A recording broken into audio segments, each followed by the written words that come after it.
অসংখ্য মানুষ গুম হয়েছে, খুন হয়েছে। এই সময় আমরা গুমের তদন্তে একটা কমিশন গঠন করেছি।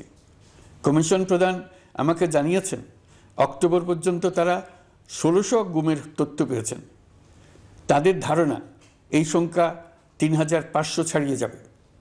অনেকেই কমিশনের কাছে গুমের অভিযোগ করতে ভয় পাচ্ছেন এই ভেবে যে অভিযুক্ত ব্যক্তিদের দ্বারা তারা আবার আক্রান্ত হতে পারেন, ক্ষতিগ্রস্ত হতে পারেন। আমি আপনাদের আশ্বস্ত করতে চাই, আপনারা দ্বিধাহীন চিত্তে কমিশনকে আপনাদের অভিযোগ জানান। কারো সাধ্য নাই আপনাদের গায়ে আবার হাত দেয়। গুম কমিশনের সদস্যদের কাছে ভুক্তভোগীদের যে বিবরণ আমরা পেয়েছি তা অত্যন্ত মর্মান্তিক। জুলাই আগস্টের বিপ্লবের পর ছাত্রছাত্রীরা শহর বন্দরের দেয়ালে দেয়ালে তাদের মনের কথা লিখেছে। তাদেরও আগে যারা গুমের শিকার হয়েছে প্রতিটি গোপন আস্তানার দেয়ালে দেয়ালে তারা লিখে গেছেন তাদের কষ্টের মর্মস্পর্শী বিবরণ। তাদের এইসব কষ্টের কথা শুনে আমাদের হৃদয় কেঁপে উঠেছে।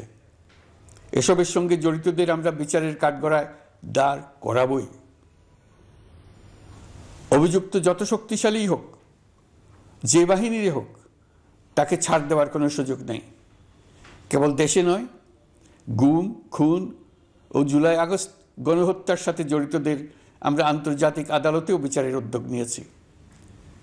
ইন্টারন্যাশনাল ক্রিমিনাল কোর্টের প্রধান কৌঁসুলি করিম খানের সঙ্গে আমার এই ব্যাপারে ইতিমধ্যে কথা হয়েছে।